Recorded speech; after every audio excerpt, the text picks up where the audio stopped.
Hello, Internet. Welcome to the show. Thank you for joining us. University of Utah football has game day. Let's talk about it. My name is Darren. That is AJ, and this is the DNA Sports Recap. Roll the intro.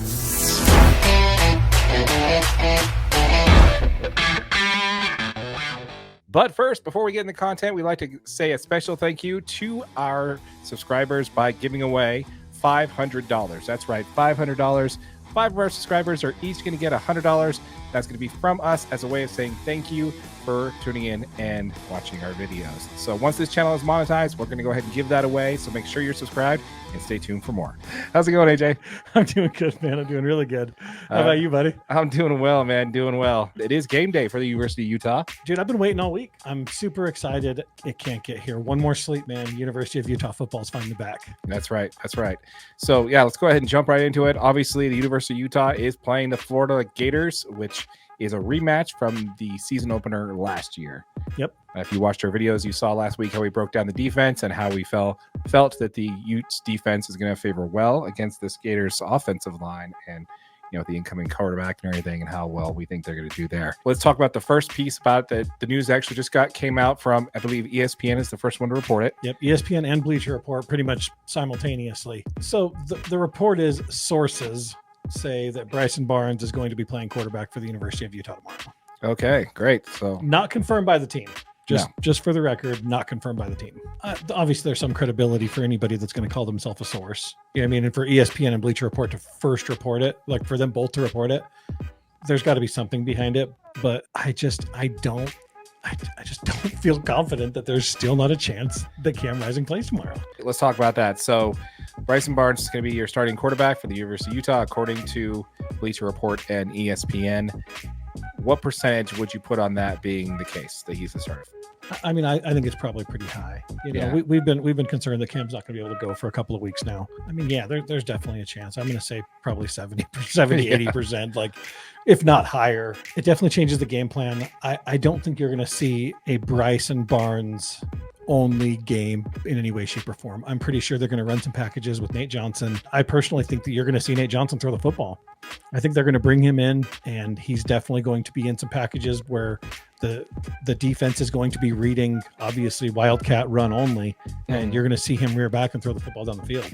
So I think it's going to change everything. They're going to do everything they can to gain any advantage over this Florida Gators defense. Speaking of which, let's go ahead and talk about that. So as far as the Florida Gators defense, do you know how many? I mean, they're pretty new on that, right? On that end, they didn't have as many players returning as Utah did on the defensive line. No, I mean, this Gators team, they were ranked 95th in defense last year for run per carry basis, right? So they really struggled to run the football, or they really struggled to stop running the football. Right. Yeah, they've got a few guys back, and they hit the transfer portal pretty good over the summer. So they've got some players that are talented, but don't have a ton of experience playing within this actual scheme. I think this could be a very long day. It's not like the Utes just have one really good running back. They've got a whole stable. They've got talent 4 or 5 deep. I think if you get one guy even remotely tired and, you know, the Utes are just going to keep reloading, I think the offensive line for the Utes is going to be an advantage over a Florida defense that, again, struggled to stop the run last year. With all the injuries throughout and all the unknowns on who's going to be starting for the O-line, this offensive line for the Florida Gators, there's just no real chemistry for that team yet. That's not going to be the same. That's not going to be the case for the University of Utah. I think only 2 players, I think 3 key players on defense didn't return from last year. One could argue 3 key players. Yeah, I think it's going to be a bit different. Brandon Olson, who's Locked On Gators podcast, did state on his show, I believe, not today, but yesterday, so that would have been Tuesday for everybody listening. If you guys want to go back and check out that episode, he did state the biggest problem that the Gators have right now on defense is going to be their pass protection. That's going to be one of their huge concerns there. Also, injuries throughout and not knowing who's going to be on the offensive line to start. This team really doesn't have any real chemistry on either side of the ball right now. They hit the transfer portal hard over the summer. They did their best. They brought in some big talent. Utah had 5.5 yards per carry since 2021. That's the best in college football. Wow. They're going to cram the football down your throat using a running back. Florida is a very talented team. Are they going to be able to get a couple of stops here and there? Absolutely. You know, that's going to happen. But to think that they can stop it over 4 quarters at 4,000 feet, you can say all you want. I mean, their coach was just in the media saying that they've got their game plan. They're not adjusting for altitude. mostly because altitude, like scientifically proven, takes about 10 days to adjust to. If they think that over 4 quarters they're going to be able to continue to shut down this Utah running attack that is just going to just massacre you at the O-line, they're going to be tired. Once one of these guys get going, running the football's a rhythm game, man. Once you get going and you see a couple of holes, like it's going to be going. I think it'll be definitely very interesting to watch. The Gators are 2-12 in their last 14 road games against ranked opponents. They're not going into any standard ranked opponent. This is Rice-Eccles Stadium. Mm-hmm. It's a loud stadium to play in. With the loudness of the stadium, the altitude, and then a Utah defense that is going to be all over you from the word go. This is going to be a very, very fun football game to watch. I mean, the only real concern I have when it comes to this is that, the line, they always favor the home team by 3 points whenever there's a gimme game. So the fact that the line for the University of Utah right now is about 4.5 earlier today, it may have changed at the time of this video, but that's probably due to the announcement of the fact that Cam's probably not playing. There are a few things that I did want to point out. Their current QB, Graham Mertz, was sacked 22% of his pressure situations. He was sacked 22% of the time. Anthony was sacked on 9%. Basically what I'm trying to say is that Graham Mertz doesn't have the ability to scramble nearly as well as Anthony Richardson can. Oh, okay. I see exactly where you're going with that. Especially from a Utah defense led the Pac-12 in sacks last year and tackles for loss. And these guys really get after it, man. You can drop back to throw the ball, but if you don't got a target, you better tuck it and be ready to run. Yeah. Because tucking it and ready to run and keeping your eyes downfield is the only chance you have. So if he can't keep his eyes downfield, if he gets lost and looking at coverages, and all the Utes do is disguise coverages all day long. Mm-hmm. They're going to drop 2 sometimes. They're going to go into man coverage. Like, you've got to make a decision quickly because you've got defensive ends on both sides of the ball that are running down your throat every single minute. Yeah, Florida's two best players on their team is going to be the running backs. So I think both offenses are going to have a very similar type of play in this game where they're going to try to establish the run game. But what I'd really love to see is the Utah defense really pack the box, load in 8, and make Mertz beat them downfield. Oh, that's exactly what they're going to do. So opinion. I think that's probably the best way for them to go about it. I do think that Utah does have the advantage on pass rushing in the trenches. I think Utah has the advantage all day long when it comes to the depth. All I hear local people on local radio talking about when it comes to the advantages that Utah has is the fact that it's a home game. Rice-Eccles is loud, and the altitude. None of those things really instill confidence in me when those are your major talking points for how you think Utah's going to beat this team. I could actually understand the whole atmosphere because it's really hard to shut out reads when you can't hear each other. Right. The type of defense they're going to have to run. There's communication is going to be key.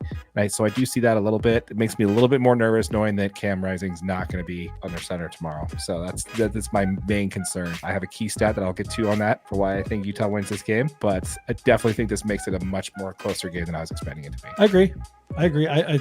Cam Rising is the glue that holds this Utah team together because, with him, they averaged 46.7 points at home last year. They had the ability to really put it on and continue to score the football. Without Cam Rising, you're going to be relying on guys like Jaquindon Jackson, Bryson Barnes. He's got some experience. I don't think they changed the play calling that much for Bryson Barnes while he's in the game. He does a lot of the things, that Cam Rising can do. Obviously, you don't have quite as much faith with him throwing the ball down the field. The dude's got the ability to pick it up and run with it. You've got Nate Johnson who can come in and really push the ball up the field with his feet. It's going to be different, obviously, not having Cam out there, but I think the Utes stick to their game plan and they're going to keep hammering the ball down your throat on the ground and, make sure that you stay honest and throw the ball over top. Just take the lid off so you're not just packing the box and stopping the run game. And Bryson's got the ability to stay consistent enough for the Utes to be successful so that they can't just stuff the game, and that'll keep it opened up for the running backs. It wasn't for the fact that Bryson's been with this team for several years now. What was your quote there? He's been with the team for 162 years. Exactly. Yeah. He's Mr. Reliable, man. Exactly. Here's a key stat that I want to take away from last year that I think is going to change. The University of Utah defense missed 29 tackles last year. In the Florida game. That was with Anthony Richardson as the quarterback. Yeah.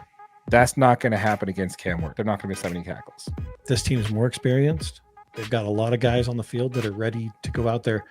I guarantee that every one of these Utes players hears all the noise about how they can't beat this subgraded SEC team without their star quarterback. And I think you'll see the Utes come out there with a little bit of fire. They lost by 3 with 29 missed tackles on an elite quarterback last year. I don't see that happening. First round again this draft year. pick quarterback. First round, exactly. Are you taking the over or under on Cam Wirtz throwing more than 20 passes? Graham Wirtz throwing more than 20 passes. I take the over. Really? I think he's going to try to throw the ball just because they know that if they continue to run the ball, Utes is going to stuff it. The Utes are just, they're going to be ready for it. I mean, the defense is talented enough as it is to plug that up. They've got, and the Gators have two really good running backs. ETN Jr. is a really good running back, right? And they've got another guy beside him that's really, really good. The Gators have a running game. As far as a passing game, if they don't even attempt to keep the Utes cornerbacks and the Utes defense in a whole honest, it's going to get out of hand. I'm calling that now. If they don't throw the ball more than 20 times, it's going to get out of hand. Because if you think you're going to run the game, just run the ball down the throat, it's not going to happen. He's going to have some success in the air in order for Florida to come out with a win on this one. The line is set at 44, the combined score. What are you taking on that? Over, under? Over all day. Yeah? I think the Utes score. Even with a backup quarterback, I think they still continue to score some points and just push it just over that 44 mark. Nice. Yeah, I'm picking the over too, but again, just like you said, just barely. I'm not doubting that the Florida can score points, right? They've got a lot of talent, but I think the Utes definitely score more. And I think the defense makes some key stops to keep them, under, and our offense keeps us and puts us over the over-under. That's it, man. Go Utes.